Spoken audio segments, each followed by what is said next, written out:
ठीक है, एक बार और क्वेश्चन सुन लेंगे, थोड़ा गड़बड़ हो गया था पढ़ने में। झरने और नदियों का निम्नलिखित में से कौन सा मेल सही है? सही मेल बताना है भाई आपको। देखिए 4 ऑप्शन देखिए नीचे दिए गए हैं, लेकिन यहाँ बीच में आपको नदी और झरने दिए गए हैं। तो पहला है कपिल धारा जलप्रपात डैश गोदावरी। दूसरा है ऑप्शन जोग जलप्रपात शरावती, ये शरावती है भाई। कौन सी नदी है ये? शरावती, डंडा नहीं लगाया था इसमें, शरावती। तीसरा ऑप्शन है सी शिव समुद्रम जलप्रपात कावेरी। नीचे दिए गए कूट में से सही विकल्प चुने। तो क्या ए ऑप्शन है केवल 1, बी ऑप्शन है 1 और 2, सी ऑप्शन है 2 और 3 और डी ऑप्शन है 1 और 2 और 3। बताइए जल्दी जल्दी कमेंट्स बॉक्स में जवाब दीजिए भाई, जल्दी जवाब दीजिए भाई, कौन सा सही हो जाएगा? झरने और नदियों का निम्नलिखित में से कौन सा मेल सही है? जल्दी जवाब दीजिए भाई। और ये देखिए एग्जाम में आया भी था कि जोंग जलप्रपात किस नदी पर है, और ये शिव समुद्रम जलप्रपात किस नदी पर है। ये मालूम भी किए गए थे कपिला धारा जलप्रपात किस नदी पर है। बताइए भाई जल्दी जल्दी। देखिए इसका सही आंसर है सी वाला। देखिए दूसरा और तीसरा सही है। देखिए कपिला धारा जलप्रपात जो है वो नर्मदा नदी पर है। ठीक है, कपिला धारा जलप्रपात ये मध्य प्रदेश में नर्मदा नदी पर है। ठीक है, जोंग जलप्रपात ये शरावती नदी पर सही है। शिव समुद्रम जलप्रपात कावेरी नदी पर सही है। तो देखिए 2 और 3 सही है, इसका सी वाला आंसर सही है। स्क्रीनशॉट ले लेना, इंपॉर्टेंट क्वेश्चन है। नेक्स्ट क्वेश्चन देखते हैं अब। इल्तुतमिश ने निम्नलिखित में से किस दल का गठन किया था? ये देखिए यूपीपीसीएस 2009 में क्वेश्चन हुआ है, ये बहुत ही इंपॉर्टेंट है। बताएंगे भैया जल्दी बताइए भाई। देखिए इसका डी ऑप्शन जो था यहाँ पर नन ऑफ दीज है। ठीक है, नो कर देते हैं यहाँ पर, नो वाला। बताइए ए ऑप्शन है अदब ए तुर्कानी, बी ऑप्शन है तुर्कान ए चहलगानी और सी ऑप्शन है दल खालसा। बहुत ही आसान क्वेश्चन है, इतना आसान क्वेश्चन है लगभग देखिए जवाब भी आने शुरू हो गए हैं, लगभग सभी के जवाब सही हैं। जल्दी जवाब दीजिए। और जो चैनल पे पहली बार है वो चैनल को सब्सक्राइब कर लें। सब्सक्राइब करने के बाद बेल आइकन का बटन जरूर दबा दें भाई। 50 क्वेश्चन रोज मिलते हैं जो उत्तराखंड के पेपर पर आधारित क्वेश्चन होते हैं। तो देखिए इसका सही आंसर है बी वाला तुर्कान ए चहलगानी, जिसमें इसने 40 गुलामों का एक दल बनाया था। ठीक है, ठीक है भाई। तो देखिए अभी क्वेश्चन मालूम किया गया था, ब्यास नदी को क्या कहा था ऋग्वेद में? विपाशा। ठीक है, क्या कहा था भाई ऋग्वेद में? विपाशा। नेक्स्ट क्वेश्चन, संयुक्त राष्ट्र संघ में वीटो का क्या अर्थ है? इंपोर्टेंट क्वेश्चन भाई। ए ऑप्शन है मैं निषेध करता हूँ, यानी कि निषेधात्मक वोट। बी ऑप्शन है निर्णायक वोट, सी ऑप्शन है महत्वपूर्ण वोट, डी ऑप्शन है परमाणु इस्तेमाल का वोट। जल्दी जवाब दीजिए भाई। संयुक्त राष्ट्र संघ में वीटो का क्या अर्थ है? देखिए संयुक्त राष्ट्र संघ की जो स्थापना है वो कब भाई? 24 अक्टूबर 1945, 1945। जल्दी कमेंट्स बॉक्स में जवाब देंगे भाई। संयुक्त राष्ट्र संघ में वर्तमान में कितने सदस्य देश शामिल हैं? लगभग सभी के जवाब सही आ रहे हैं, 193। ठीक है, सही जवाब आ रहे हैं भाई। इसका जवाब दीजिए भाई, संयुक्त राष्ट्र संघ में वीटो का क्या अर्थ होता है? तो कुछ के जवाब सही है इसमें। देखिए ए वाला आंसर सही है इसका, मैं निषेध करता हूँ, निषेधात्मक वोट। ठीक है, क्योंकि वीटो का अर्थ होता है निषेधात्मक। ठीक है, नेक्स्ट क्वेश्चन, निम्नलिखित में से कौन अलकनंदा नदी की सहायक नदी नहीं है? निम्नलिखित में से कौन अलकनंदा नदी की सहायक नदी नहीं है? जल्दी जल्दी बताइए भाई। Bhilangana A option, B option है नंदाकनी, सी ऑप्शन है मंदाकिनी और डी ऑप्शन है पिंडर। जल्दी जल्दी बताइए भाई, बहुत ही आसान क्वेश्चन है। अलकनंदा नदी की सहायक नदी नहीं है, जल्दी बताइए। देखिए इसका सही आंसर है ए वाला। ठीक है, अलकनंदा की सहायक नदी कौन सी नहीं है भाई? भिलंगना नहीं है, क्योंकि देखिए अलकनंदा और नंदाकिनी कहाँ मिलती हैं? नंदप्रयाग। कहाँ मिलती है भाई? नंदप्रयाग में। ठीक है, नंदाकिनी और अलकनंदा का संगम क्या कहाँ होता है भाई? नंदप्रयाग में होता है। ठीक है, अब अलकनंदा और मंदाकिनी का संगम भी होता है भाई, ये कहाँ होता है? अलकनंदा और मंदाकिनी का रुद्रप्रयाग। कहाँ होता है भाई? रुद्रप्रयाग में। अलकनंदा और मंदाकिनी का संगम कहाँ होता है? रुद्रप्रयाग में। और देखिए अलकनंदा अलकनंदा और पिंडर का जो संगम होता है वो कहाँ होता है भाई? कर्णप्रयाग में होता है। ठीक है, कहाँ होता है? कर्णप्रयाग में। ठीक है, तो इसमें कौन सा सही है? ये वाला सही है। भिलंगना अलकनंदा की सहायक नदी नहीं है, बाकी ये तीनों अलकनंदा में मिलती हैं। कमेंट्स बॉक्स में जवाब देंगे भाई। उत्तराखंड में अलकनंदा की लंबाई कितनी है? जल्दी जल्दी कमेंट्स बॉक्स में जवाब दीजिए भाई। नेक्स्ट क्वेश्चन, दिल्ली सल्तनत का वास्तविक संस्थापक अथवा उद्धारक किसे माना जाता है? देखिए ये एसएससी 2014 में आया था क्वेश्चन भाई। ए ऑप्शन है इल्तुतमिश, बी ऑप्शन है ऐबक, सी ऑप्शन है बलबन, डी ऑप्शन है आराम शाह। जल्दी जल्दी कमेंट्स बॉक्स में जवाब दीजिए भाई, बताइए भाई। कुछ बी, कुछ ए, कुछ सी। देखिए सही आंसर बताइए जल्दी जल्दी इसका। अभी क्वेश्चन मालूम किया गया था भाई अलकनंदा की उत्तराखंड में लंबाई, तो कुछ के क्वेश्चन भी कुछ सही आ रहे थे, लगभग सभी ने आंसर सही दिया था। ठीक है, सभी ने आंसर सही दिया था।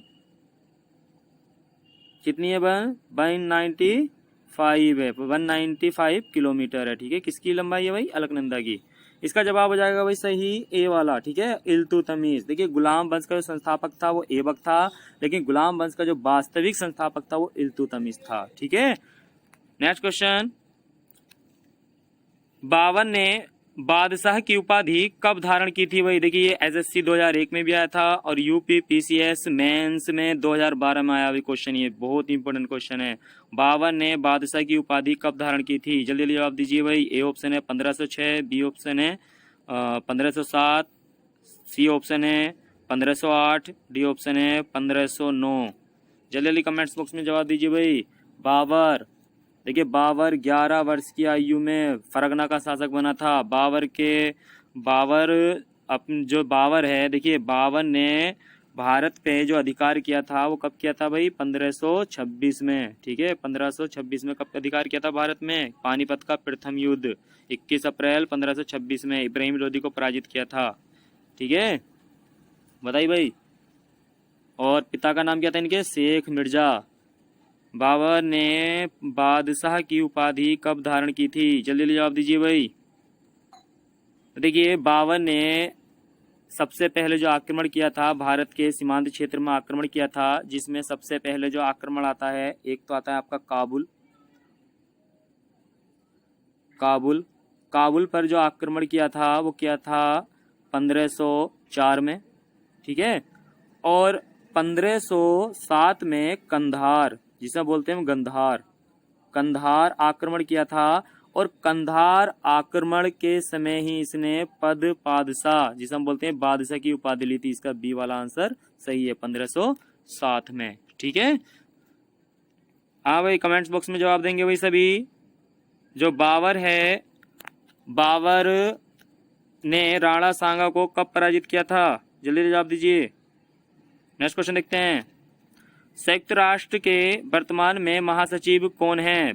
संयुक्त राष्ट्र के वर्तमान महासचिव कौन है भाई? ए ऑप्शन है बान की मून, बी ऑप्शन है एंटोनियो गुटेरस, सी ऑप्शन है थॉमस बाक, डी ऑप्शन है अजय त्यागी। जल्दी जल्दी जवाब दीजिए भाई। संयुक्त राष्ट्र संघ के वर्तमान महासचिव, लगभग सभी के जवाब सही जा रहे हैं। देखिए इसका बी वाला आंसर सही है, एंटोनियो गुटेरेस। ठीक है, 2021 में बने थे। नेक्स्ट क्वेश्चन, बाबर के पिता का नाम क्या था? ए ऑप्शन है मोहम्मद गौरी, दूसरा ऑप्शन है इब्राहिम लोदी, तीसरा ऑप्शन है अकबर और चौथा ऑप्शन है उमर शेख मिर्जा। ऐसे क्वेश्चन मिलने चाहिए, आसान हो जाएगा पेपर। जल्दी जल्दी जवाब दीजिए भाई। बाबर के पिता का नाम क्या था? अभी पीछे मैं बता भी चुका हूँ अभी एक बार। लगभग सभी के जवाब सही आ रहे हैं, उमर शेख मिर्जा। ठीक है, चौथा वाला आंसर इसका सही है। नेक्स्ट क्वेश्चन, सबसे पहले कितने बैंकों का राष्ट्रीयकरण किया गया था भाई? जल्दी जल्दी जवाब दीजिए कमेंट्स बॉक्स में। सबसे पहले कितने बैंकों का राष्ट्रीयकरण किया गया था? बताइए जल्दी जल्दी जल्दी बताइए। ए ऑप्शन है 10, बी ऑप्शन है 12, सी ऑप्शन है 14, डी ऑप्शन है 16। लगभग सभी के जवाब सही आ रहे हैं। 14 बैंकों का राष्ट्रीयकरण बताइए भाई कब किया गया था? तो इसका सही आंसर है सी वाला, 14 बैंकों का राष्ट्रीयकरण किया गया था भाई। ठीक है, और 14 बैंकों का जो राष्ट्रीयकरण किया गया था वो कब किया गया था? देखिए 19 जुलाई 1969 में 14 बैंकों का राष्ट्रीयकरण किया गया था। नेक्स्ट क्वेश्चन देखते हैं, लीड बैंक योजना कब शुरू की गई थी? वेरी वेरी इंपॉर्टेंट क्वेश्चन भाई। लीड बैंक योजना कब शुरू की गई थी? A option 1967, B option 1968, C option है 1969 और डी ऑप्शन है 1974। जल्दी जल्दी जवाब दीजिए भाई। 1967, 1968, 1969, 1974। जल्दी जल्दी कमेंट्स बॉक्स में जवाब दीजिए। लीड बैंक योजना, लीड बैंक योजना की शुरुआत कब की गई थी?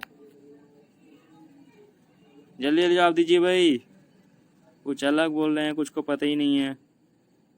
बहुत आसान है, अभी तो बताया था 14 बैंकों का राष्ट्रीयकरण किया गया था, ठीक है, इसी योजना के द्वारा है, ठीक है, तो सी वाला आंसर सही है, ठीक है, 1969। नेक्स्ट क्वेश्चन, खतड़वा त्योहार कहाँ मनाया जाता है? ए ऑप्शन है कुमाऊं में, बी ऑप्शन है गढ़वाल में, सी ऑप्शन है जौनसार में, डी ऑप्शन इनमें से कोई नहीं। बताइए भाई, खतड़वा त्योहार कहाँ मनाया जाता है? देखिए, ये खतड़वा क्या था? ये गढ़वाल सेनापति था, गढ़वाल का सबसे बहादुर सेनापति था वही खतड़वा, ठीक है, जो अजय पाल का सेनापति था और कीर्ति शाह के द्वारा इसकी हत्या करवा दी गई थी। बताइए जल्दी जल्दी, खतड़वा त्योहार कहाँ मनाया जाता है? ए ऑप्शन है कुमाऊं में, बी ऑप्शन है गढ़वाल में, सी ऑप्शन है जौनसार में, डी ऑप्शन है इनमें से कोई नहीं। देखिए, जब खतड़वा मारा गया था तो इसी खुशी में कुमाऊं में खतड़वा त्योहार मनाया जाता है भाई। इसका ए वाला आंसर सही है, ठीक है, क्योंकि 8, देखिए इस जो राजा था उसने 8 बार गढ़वाल पर आक्रमण किया था, लेकिन 7 बार पराजित हो गया था, 8वीं बार जीत गया था, जिसमें खतड़वा मारा गया था। नेक्स्ट क्वेश्चन, उस शब्द का चयन कीजिए जो बाकियों से भिन्न है। देखिए, ये आपका हिंदी में भी है और आपका रीजनिंग में भी है। जल्दी जल्दी बताइए भाई, उस शब्द का चयन कीजिए जो बाकियों से भिन्न है। भिन्न शब्द की पहचान करनी है आपको। ए ऑप्शन है ऋग्वेद, बी ऑप्शन है यजुर्वेद, सी ऑप्शन है अथर्ववेद और डी ऑप्शन है आयुर्वेद। जल्दी जल्दी जवाब दीजिए भाई, बहुत आसान है भाई, इतना आसान क्वेश्चन है, जल्दी जल्दी जवाब दीजिए। कुछ के जवाब भी आने शुरू हो गए, सही बोल रहे हैं कुछ। जल्दी जल्दी दोस्तों वीडियो को शेयर करते रहें, जो आपके दोस्त नहीं शामिल हो पाए हैं उनको वीडियो शेयर कर दें, और जो चैनल पहली बार हो चैनल को सब्सक्राइब कर दें। रोज आपको 50 क्वेश्चन मिलते हैं जो उत्तराखंड के प्रैक्टिस सेट पर आधारित होते हैं, जो उत्तराखंड के पेपर पर आधारित हैं। तो देखिए, इसका सही आंसर हो जाएगा आयुर्वेद। देखिए, ये तीनों क्या है? वेद हैं, और ये जो आयुर्वेद है ये ऋग्वेद का उपवेद है, ठीक है, ये क्या है? ऋग्वेद का उपवेद है आयुर्वेद। तो इसमें सबसे अलग कौन सा हो गया भाई? आयुर्वेद अलग हो गया। नेक्स्ट क्वेश्चन, कीट अनुपात रोग समानुपात युद्ध अनुपात क्या होगा? बताइए भाई, कीट अनुपात रोग है तो युद्ध अनुपात क्या होगा?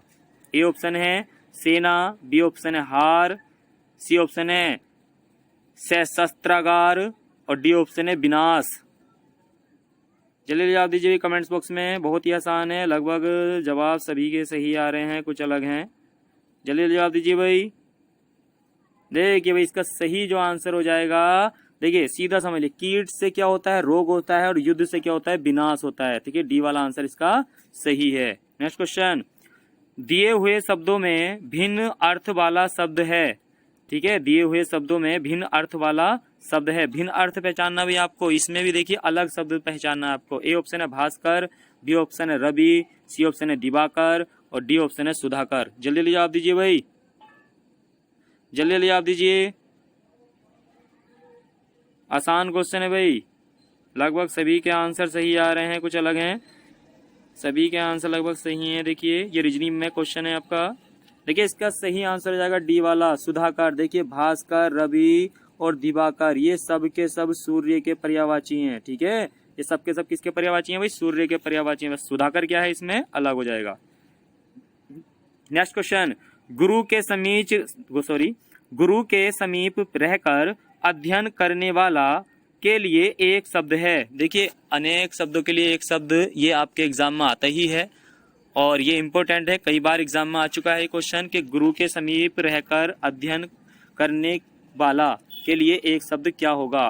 तो ए ऑप्शन है आश्रमवासी, बी ऑप्शन है विद्यार्थी, सी ऑप्शन है अंतःवासी, डी ऑप्शन है शिष्य। बताइए भाई जल्दी जल्दी, गुरु के समीप रहकर अध्ययन करने वाला के लिए एक शब्द, आश्रमवासी, बी ऑप्शन है विद्यार्थी, सी ऑप्शन है अंतेवासी, डी ऑप्शन है शिष्य। जल्दी जल्दी जवाब दीजिए कमेंट्स बॉक्स में। कुछ अलग बता रहे हैं, कुछ के सही आ रहे हैं भाई, कुछ तो विद्यार्थी पर भी जा रहे हैं। शिष्य सी, देखिए इसका सही आंसर है सी वाला भाई। अंतेवासी, गुरु के समीप रहकर अध्ययन करने वाले के लिए एक शब्द क्या होता है? अंतेवासी। ठीक है, नेक्स्ट क्वेश्चन। कनिष्ठिका और मध्यमा के बीच की उंगली को कहते हैं? कनिष्ठिका और मध्यमा के बीच की उंगली को कहते हैं। ठीक है भाई, बताइए जल्दी जल्दी। ए ऑप्शन है अनामिका, बी ऑप्शन है अनामी, सी ऑप्शन है अनिमिका और डी ऑप्शन है अनामिका। जल्दी जल्दी जवाब दीजिए भाई।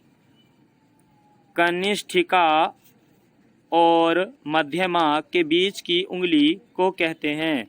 ठीक है, मान लीजिए एक ये उंगली हो गई, एक ये हो गई, एक ये वाली हो गई, एक ये हो गई और एक ये हो गई। ठीक है, और इसमें वो मालूम कर रहा है आपसे कि कनिकिका और मध्य, ठीक है, इसके जो बीच वाली जो उंगली है इसे हम किस नाम से जानते हैं? जल्दी जल्दी बताइए भाई। देखिए इसका जो सही आंसर हो जाएगा, कुछ अलग बता रहे हैं, कुछ सही बता रहे हैं। देखिए अनामिका, ए वाला आंसर इसका सही है। ठीक है, ठीक है भाई, इसका ये वाला आंसर सही है। Next question, Yuyutsu. देखिए ये भी क्या है आपका, अनेक शब्दों के लिए एक शब्द है। आपको बताना है जो युयुत्सु है इसका अर्थ बताना है भाई, किसके लिए प्रयोग हुआ है। यहाँ अनेक शब्द दिए हैं और उन शब्दों का एक शब्द दिया है। यहाँ पर देखिए उल्टा कर दिया है, पहले क्या देते हैं, ये पूरा शब्द देते हैं और एक शब्द मालूम करते हैं। यहाँ पर क्या है, ये शब्द दे दिया कि युयुत्सु का अर्थ होता है, युयुत्सु का अर्थ होता है। ठीक है, ए ऑप्शन है दूसरों को हंसाने वाला, बी ऑप्शन है युद्ध करने का इच्छुक, सी ऑप्शन है लड़ाई में शहीद हो जाने वाला और डी ऑप्शन है सदा अमर रहने वाला। बताइए भाई जल्दी जल्दी कमेंट्स बॉक्स में जवाब दीजिए भाई, जल्दी जल्दी जवाब दीजिए। बहुत ही आसान क्वेश्चन है। युयुत्सु अनेक शब्दों के लिए एक शब्द है भाई, बताइए जल्दी जल्दी कमेंट्स बॉक्स में जवाब दीजिए। लगभग सभी के जवाब सही आ रहे हैं, कुछ अलग जा रहे हैं, बाकी सभी के जवाब सही हैं। देखिए इसका बी वाला आंसर सही है। ठीक है, बी वाला आंसर इसका सही है, युद्ध करने का इच्छुक। युद्ध करने की, देखिए युद्ध करने का इच्छुक के लिए एक शब्द क्या होगा, युयुत्सु। ठीक है, कौन सा हो जाएगा भाई, युयुत्सु, युद्ध की इच्छा रखने वाला युयुत्सु। ठीक है, नेक्स्ट क्वेश्चन, आगे नदियां पड़ी अपार, घोड़ा कैसे उतरे पार। राणा ने सोचा इस पार, तब तक घोड़ा था उस पार। इसमें अलंकार बताना है भाई आपको, मोस्ट इंपोर्टेंट है, ये आया था भाई एग्जाम में। ये उत्तर प्रदेश ग्रुप सी का एग्जाम हुआ था, उसमें भी आ चुका है क्वेश्चन, उत्तराखंड के एग्जाम में भी आ चुका है। आपको इसमें अलंकार बताना है भाई। ठीक है, क्या बताना है आपको इसमें, अलंकार बताना है। आगे नदियां पड़ी अपार, घोड़ा कैसे उतरे पार। राणा ने सोचा इस पार, तब तक घोड़ा था उस पार। ए ऑप्शन है अनुप्रास अलंकार, ख ऑप्शन है, देखिए इसमें बी ऑप्शन है अतिशयोक्ति अलंकार, सी ऑप्शन है मानवीकरण अलंकार और डी ऑप्शन है इसका उपमा अलंकार। तो जल्दी जल्दी जवाब दीजिए भाई कमेंट्स बॉक्स में, कौन सा अलंकार है इसमें। कुछ के जवाब तो सही आ रहे हैं, कुछ अलग जा रहे हैं। देखिए सही आंसर बताइए भाई जल्दी जल्दी इसका। देखिए सही आंसर हो जाएगा इसका बी वाला। ठीक है, अतिशयोक्ति अलंकार। देखिए आगे नदियां पड़ी अपार, घोड़ा कैसे उतरे पार। राणा ने सोचा इस पार, अभी वो सोच ही रहे हैं भाई, देखिए खाली सोच ही रहे हैं, तब तक घोड़ा पार भी हो गया। तो इसमें अतिशयोक्ति होगी ना भाई, जब तक घोड़े को चलाओगे नहीं, कुदाओगे नहीं, कैसे पार हो जाएगा। ठीक है, तो यहाँ पर क्या है, अतिशयोक्ति हो गई है। बात को क्या है, बढ़ा चढ़ाकर कहा जा रहा है। ठीक है, बढ़ा चढ़ाकर, राणा ने सोचा और घोड़ा पार हो गया। ठीक है, तो यहाँ पर क्या है, घोड़े को, यहाँ पर क्या है, बात को बढ़ा चढ़ाकर कहा गया है। ठीक है, आगे नदियां पड़ी अपार, घोड़ा कैसे उतरे पार। राणा ने सोचा इस पार, राणा ने सोचा इस पार, अभी सोच ही रहे हैं, तब तक घोड़ा था उस पार। तो इसमें कौन सा अलंकार हो गया, अतिशयोक्ति अलंकार। जिसमें बात को बढ़ा चढ़ाकर कहा जाता है उसमें अतिशयोक्ति अलंकार होता है। नेक्स्ट क्वेश्चन, रति रति शोभा सब रति के शरीर की अलंकार में है। बताइए भाई, इसमें भी अलंकार बताना है भाई आपको। रति रति शोभा सब रति के शरीर की, रति रति शोभा सब रति के शरीर की में अलंकार है। ए ऑप्शन है रूपक अलंकार, बी ऑप्शन है यमक अलंकार, सी ऑप्शन है उपमा अलंकार और डी ऑप्शन है अनुप्रास अलंकार। जल्दी जल्दी कमेंट्स बॉक्स में जवाब दीजिए भाई। लगभग सभी के जवाब सही आ रहे हैं यहाँ पर, जल्दी जवाब दीजिए। यमक अलंकार सही है, लगभग सभी के जवाब सही आ रहे थे। यमक अलंकार। देखिए रति रति और रति, देखिए रति क्या है यहाँ पर, देखिए रति जो है कामदेव की पत्नी का नाम आया है यहाँ पर, और रति, यह रति का जो प्रयोग यहाँ पर हुआ है वो कमी से हुआ है। ठीक है, रति कहते हैं ना, रति भर भी नहीं, तो रति का प्रयोग क्या है यहाँ पर, कम से है, और यहाँ पर क्या है, कामदेव की पत्नी से है रति। नेक्स्ट क्वेश्चन देखते हैं। भारत में औद्योगिकरण की प्रक्रिया किस पंचवर्षीय योजना में प्रारंभ की गई थी?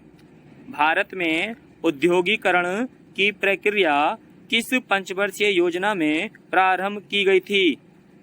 ए ऑप्शन है प्रथम पंचवर्षीय योजना, बी ऑप्शन है चौथी पंचवर्षीय योजना, सी ऑप्शन है द्वितीय पंचवर्षीय योजना और डी ऑप्शन है तृतीय पंचवर्षीय योजना। जल्दी जल्दी कमेंट्स बॉक्स में जवाब दीजिए भाई, बताइए भाई।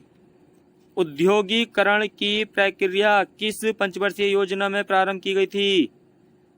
जल्दी जल्दी जवाब दीजिए, बहुत ही आसान क्वेश्चन है।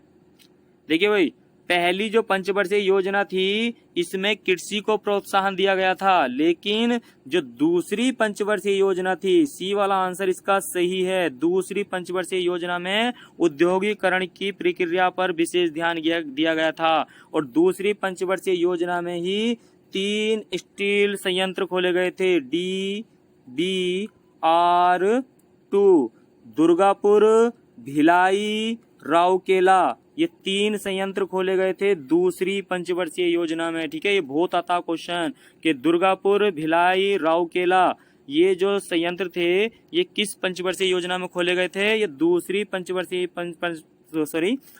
पंचवर्षीय योजना में खोले गए थे। ठीक है, तो दूसरी जो पंचवर्षीय योजना है उसका जो लक्ष्य रखा गया था वो औद्योगिकरण रखा गया था। ठीक है, औद्योगिक विकास। नेक्स्ट क्वेश्चन देखते हैं। रानी केत की कहानी के रचयिता हैं? रानी केत की कहानी के रचयिता हैं भाई वृंदावन लाल वर्मा, बी ऑप्शन है किशोरी लाल गोस्वामी, सी ऑप्शन है माधव राव स्प्रे और डी ऑप्शन है इंसा अल्लाह खां। जल्दी जल्दी जवाब दीजिए भाई। रानी केत की कहानी हिंदी की पहली कहानी है भाई ये। जल्दी जल्दी जवाब दीजिए भाई, बहुत ही आसान क्वेश्चन है। जल्दी जल्दी जवाब दीजिए, कुछ अलग बता रहे हैं कुछ सही बता रहे हैं। दोस्तों वीडियो को लाइक करते रहें, वीडियो को शेयर करते रहें, और जो चैनल पे पहली बार हो चैनल को सब्सक्राइब कर लें। सब्सक्राइब करने के बाद बेल आइकन का बटन जरूर दबा दें। ठीक है, जिससे जब भी नई वीडियो डालूंगा उसकी नोटिफिकेशन सबसे पहले आपके पास पहुंचेगी और आप वीडियो को सबसे पहले देख सकोगे। ठीक है भाई, और ये आपकी लाइव क्लास चलती है, रोज आपको 50 क्वेश्चन मिलते हैं, और ये 50 क्वेश्चन उत्तराखंड ग्रुप सी और उत्तराखंड के ऑल ओवर जो एग्जाम होते हैं यूके SSC के भी, तो उसके पेपर के आधार पर ये 50 क्वेश्चन बनाए जाते हैं। लेकिन कुछ क्वेश्चन मैं वैसे ही बताता हूं तो 50 से ज्यादा ही क्वेश्चन आपको मिल जाते हैं। बताइए भाई इसका सही आंसर। देखिए इसका सही आंसर है डी वाला, इंसा अल्लाह खां। रानी केत की कहानी किसकी है? सी ऑप्शन है थॉमस बॉक और डी ऑप्शन है आपका अजय त्यागी। जल्दी बताइए भाई। संयुक्त राष्ट्र के वर्तमान में महासचिव कौन है? जल्दी बताइए।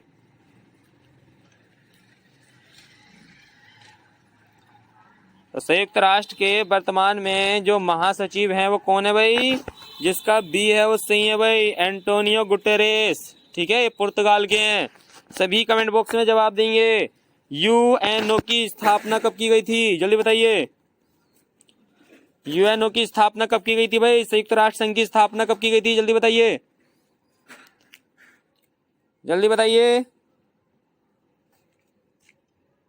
संयुक्त राष्ट्र संघ की स्थापना 24 अक्टूबर 1945।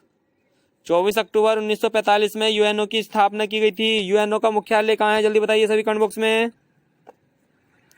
यूएनओ का मुख्यालय कहाँ है? सभी कमेंट बॉक्स में बताइए।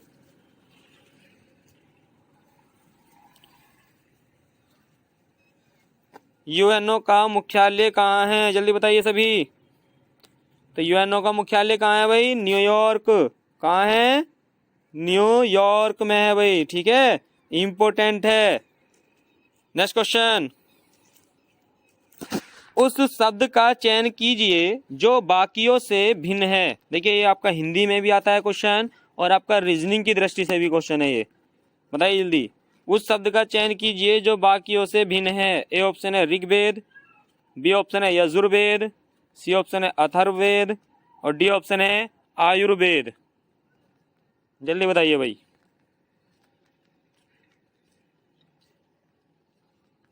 जल्दी बताइए।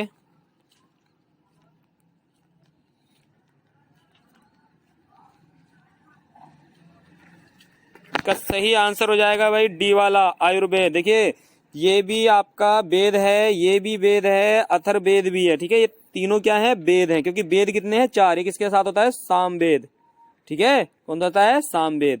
ये क्या है, वेद है, लेकिन ये जो यजुर्वेद है ये ऋग्वेद का उपवेद है भाई, ठीक है। ऋग्वेद का जो उपवेद है, उपवेद, उपवेद कौन सा है, आयुर्वेद है भाई, ठीक है। इसका भिन्न कौन सा हो जाएगा, डी वाला। Next question, Kumaon government garden की स्थापना कब की गई थी, बताइए भाई जल्दी।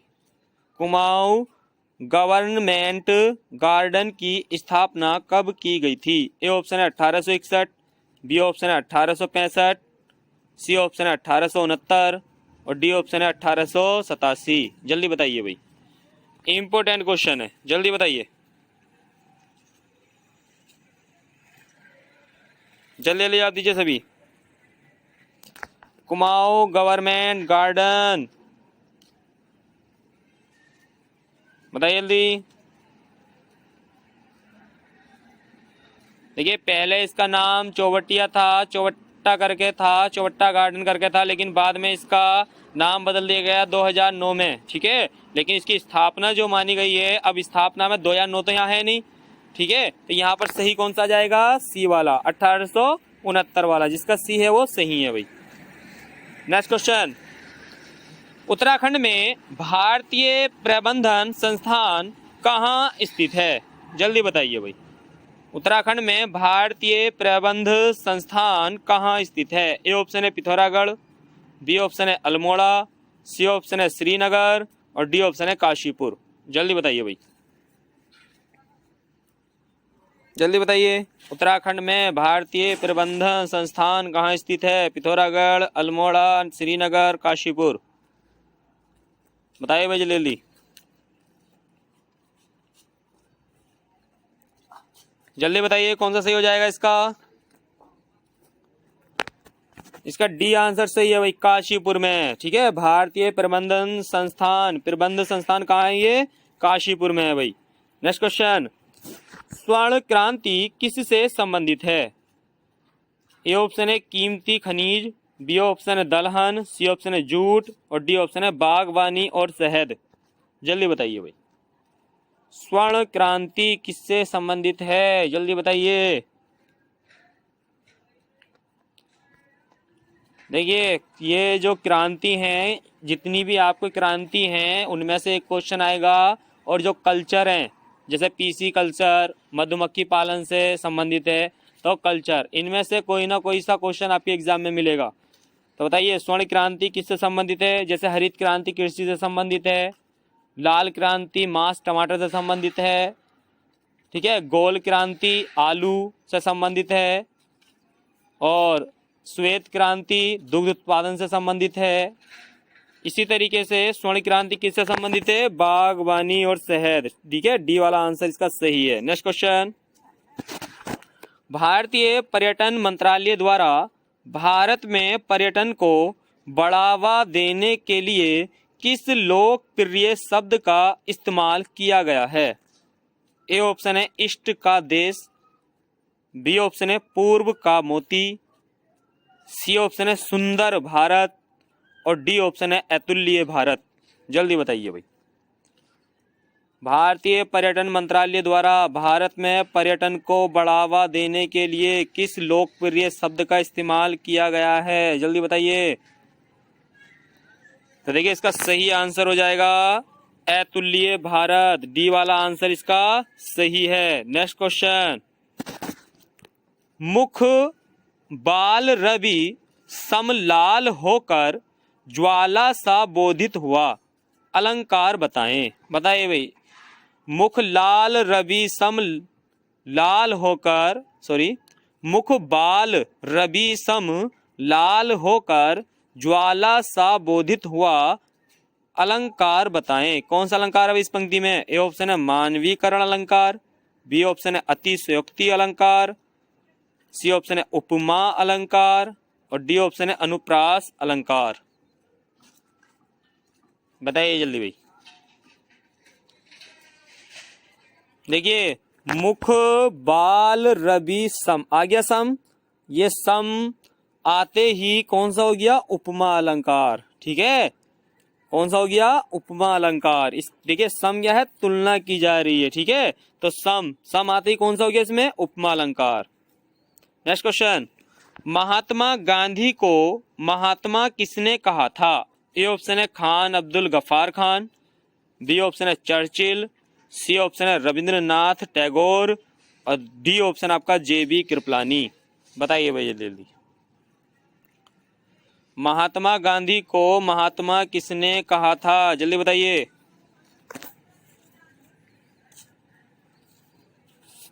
तो महात्मा गांधी जी को महात्मा किसने कहा था भाई? रविंद्रनाथ टैगोर। जब रविंद्रनाथ टैगोर ने देखिए गांधी जी को महात्मा कहा, तो महात्मा गांधी जी ने रविंद्रनाथ टैगोर को कौन सी उपाधि दी थी? सभी कमेंट बॉक्स में जवाब दीजिए। महात्मा गांधी जी ने रविंद्रनाथ टैगोर को कौन सी उपाधि दी थी? जल्दी बताइए भाई। महात्मा गांधी जी को महात्मा किसने कहा? रविंद्रनाथ टैगोर ने कहा, लेकिन बाद में महात्मा गांधी जी ने रविंद्रनाथ टैगोर को कौन सी उपाधि दी थी? गुरु की उपाधि दी थी भाई। ठीक है, कौन सी उपाधि दी थी? गुरु की उपाधि दी थी। और खान अब्दुल गफ्फार खान ने क्या कहा था? मलंग बाबा। चर्चिल ने क्या कहा था? अर्धनंग फकीर कहा था। ये पीछे क्वेश्चन रिपीट हो चुके हैं एग्जाम में और आपके वीडियो में भी रिपीट हो चुके हैं क्वेश्चन ये। नेक्स्ट क्वेश्चन, उस शासक का नाम बताइए जिसने वास्को डिगामा का कालीकट में स्वागत किया था।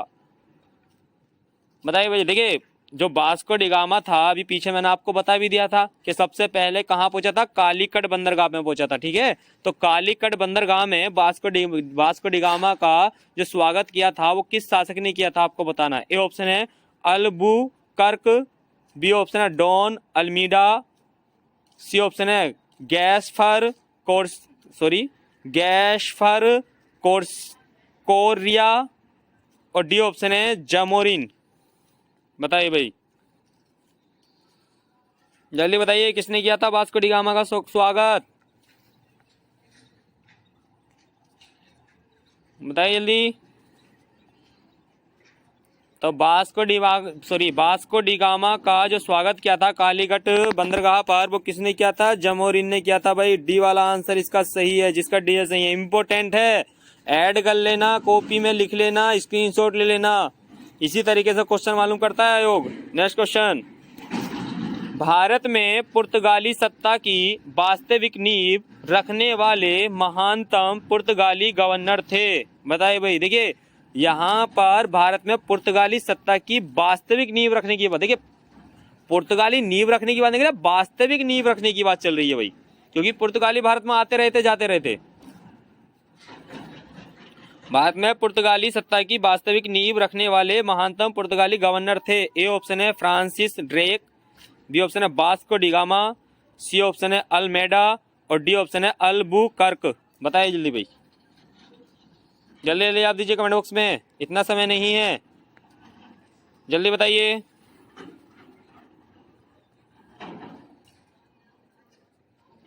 देखिए, इसका सही आंसर हो जाएगा भाई जिसका डी है वो सही है भाई। ठीक है, अल्बुकर्क ने ही वास्तविक नींव रखी थी भाई।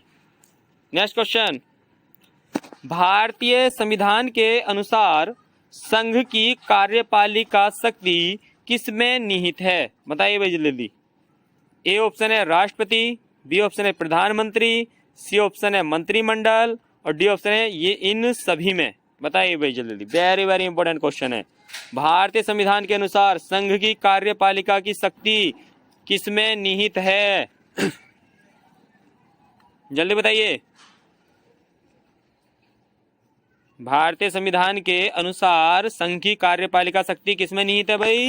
जिसका ए है वो सही है भाई, राष्ट्रपति में। ठीक है, देखिए अनुच्छेद 52 में क्या कहा गया है कि भारत का एक राष्ट्रपति होगा जो भारत का प्रथम व्यक्ति होगा और संवैधानिक प्रधान होगा। ठीक है, ये बात कही गई 52 में। इसी के साथ आर्टिकल 53, ठीक सॉरी आर्टिकल 53, आर्टिकल 53 में क्या कहा गया है कि संघ की कार्यपालिका की शक्ति राष्ट्रपति में निहित होगी। ठीक है, संघ की कार्यपालिका की शक्ति राष्ट्रपति में निहित होगी। और वहीं अनुच्छेद देखिए अनुच्छेद आपका आ जाता है 74, अनुच्छेद 74। अनुच्छेद 74 में क्या कह दिया गया है कि ये जो राष्ट्रपति है इन शक्तियों का जो प्रयोग करेगा मंत्रिमंडल की सलाह पर करेगा। ठीक है, तो इन शक्तियों का प्रयोग किसकी सलाह पर करेगा? मंत्रिमंडल की सलाह पर करेगा। तो इसका ए वाला आंसर सही है। नेक्स्ट क्वेश्चन, चांद जैसे मुखड़े पर बिंदिया सितारा में कौन सा अलंकार है? बताइए भाई। चांद जैसे मुखड़े पर बिंदिया सितारा में कौन सा अलंकार है? ए ऑप्शन है उपमा अलंकार, बी ऑप्शन है रूपक अलंकार, सी ऑप्शन है उत्प्रेक्षा अलंकार और डी ऑप्शन है अतिशयोक्ति अलंकार। बताइए भाई जल्दी, इंपॉर्टेंट क्वेश्चन है। अलंकार तो मिल नहीं है, एक अलंकार मिलेगा और एक अलंकार की आपको डेफिनेशन मिलेगी एग्जाम में। तो देखिए इसका सही आंसर हो जाएगा, देखिए यहाँ पर आ गया जैसे। तो देखिए चांद और मुखड़ा, यानी कि जो मुख है, मुख की तुलना किससे की जा रही है? चांद से की जा रही है। तो कौन सा है? उपमा अलंकार। ए वाला आंसर इसका सही हो जाएगा। इसमें कौन सा अलंकार है? उपमा अलंकार है। जैसा आते ही उपमा अलंकार हो गया। नेक्स्ट क्वेश्चन, पंडित जी हवन कराकर कथा कह रहे हैं, मैं कराकर में कौन सी क्रिया है? वेरी वेरी इंपॉर्टेंट क्वेश्चन है भाई। देखिए इसी तरीके का क्वेश्चन आया था अभी पीछे एग्जाम में।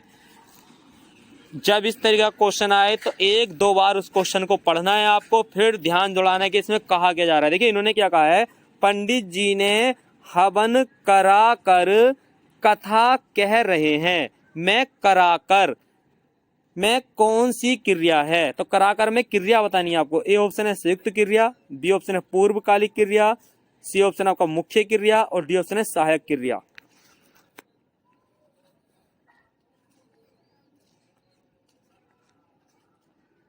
बताइए जल्दी जल्दी जल्दी बताइए।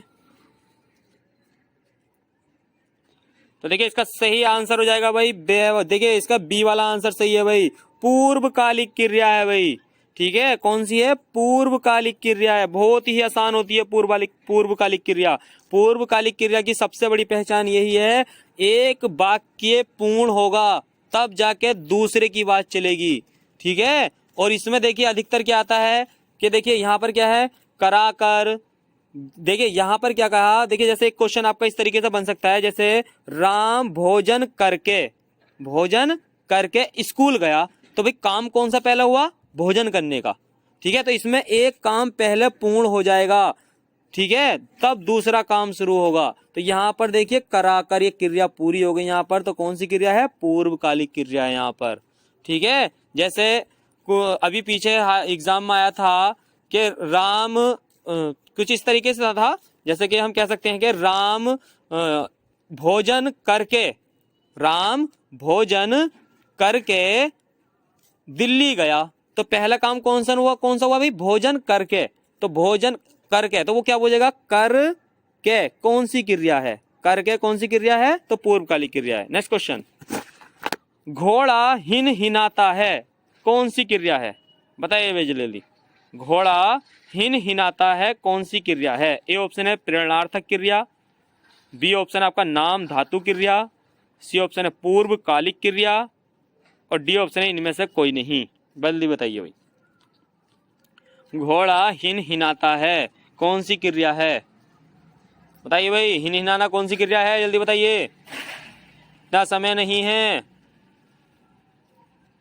घोड़ा हिनहिनाता है। देखिए, अगर संज्ञा शब्द से कोई क्रिया बनाई जाती है तो नाम धातु क्रिया होती है। ठीक है, नाम धातु है। देखिए, घोड़े का नाम आ गया ना यहाँ पर। तो देखिए, जैसे हाथ, हाथ से हथियाना, बात से बतियाना। ठीक है, तो ये क्या है, सब नाम धातु क्रिया है। तो इसका सही आंसर है बी वाला, नाम धातु क्रिया। पूर्वकालिक यहाँ नहीं है। ठीक है, क्योंकि पूर्वकालिक में क्या आती है, यहाँ पर एक वाक्य पूरा था तब दूसरा स्टार्ट होता है। नेक्स्ट क्वेश्चन, सीपीयू के संबंध में, देखिए कंप्यूटर से क्वेश्चन आ गया। सीपीयू के संबंध में पीसी का पूर्ण रूप डैश है। देखिए भाई, यहाँ पर अगर सीधा सिंपल आपसे क्वेश्चन मालूम करता कि पीसी की फुल फॉर्म होती है तो पर्सनल कंप्यूटर। ठीक है, पीसी के अगर फुल फॉर्म मालूम करता कि कंप्यूटर में पीसी का अर्थ होता है, कंप्यूटर में पीसी का अर्थ होता है पर्सनल कंप्यूटर। लेकिन यहाँ पर देखिए क्वेश्चन जो चेंज किया गया है, CPU, CPU central processing unit, CPU के संबंध में मालूम कर रहा है वो। तो देखिए, सीपीयू के संबंध में पीसी का पूर्ण रूप है। ए ऑप्शन है प्रोग्राम काउंटर, बी ऑप्शन है प्रोग्राम कैरियर, सी ऑप्शन है समानांतर काउंटर और डी ऑप्शन है समानांतर कैरियर। जल्दी बताइए भाई, जल्दी बताइए, इतना समय नहीं है। देखिए, इसका सही आंसर हो जाएगा भाई, देखिए इसका ए वाला आंसर सही है भाई, प्रोग्राम काउंटर। ठीक है, प्रोग्राम काउंटर पीसी का फुल हो जाएगा ए वाला। नेक्स्ट क्वेश्चन, नर्तकी की मूर्ति कांसे की निम्न में से किस सभ्यता में पाई गई थी? बताइए भाई। देखिए, कांसे की एक मूर्ति मिली थी, जो आपको बताना है कौन सी सभ्यता से मिली है। ए ऑप्शन है मेसोपोटामिया की सभ्यता से, बी ऑप्शन है सिंधु घाटी सभ्यता से, सी ऑप्शन है फारस सभ्यता से और डी ऑप्शन है मिस्र सभ्यता से। जल्दी बताइए। तो नर्तकी की मूर्ति कांसे की कहाँ से मिली है? तो देखिए, इसका सही आंसर है भाई सिंधु घाटी सभ्यता से। ठीक है, मोहनजोदड़ो से नृत्य करते हुई मूर्ति मिली है कांसे की। तो इसका सही आंसर है बी वाला, सिंधु घाटी सभ्यता से। नेक्स्ट क्वेश्चन, पुरातात्विक अवशेष के रूप में निम्नलिखित में से कौन से तत्व कालीबंगा से नहीं पाए गए हैं? बताइए भाई। देखिए, जब कालीबंगा में खुदाई की गई तो खुदाई के दौरान वहां से कौन सा अवशेष नहीं मिला है? ए ऑप्शन है काले रंग की चूड़ियां, बी ऑप्शन है अग्नि कुंड, सी ऑप्शन है हल से जुते खेत और डी ऑप्शन है युगल समाधान। बताइए भाई, जल्दी जल्दी बताइए।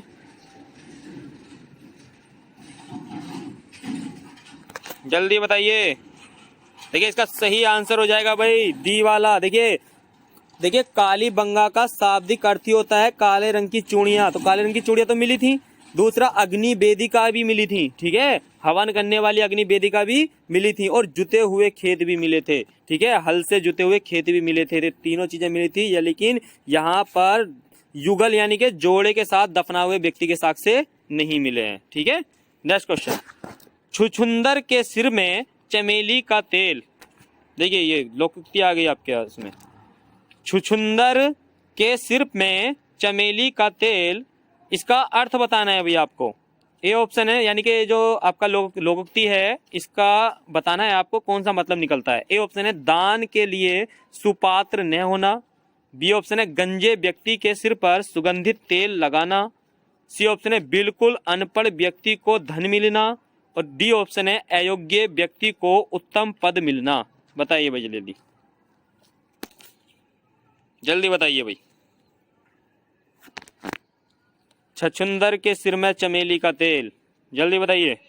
देखिए, इसका सही आंसर है भाई डी वाला। ठीक है, अयोग्य व्यक्ति को उत्तम पद मिलना। ठीक है, तो इसका देखिए बिल्कुल अनपढ़ वाले की बात नहीं चलेगी यहाँ पर। ठीक है, यहाँ पर क्या, अयोग्य व्यक्ति को उत्तम पद मिलना। ठीक है, छछुंदर के सिर में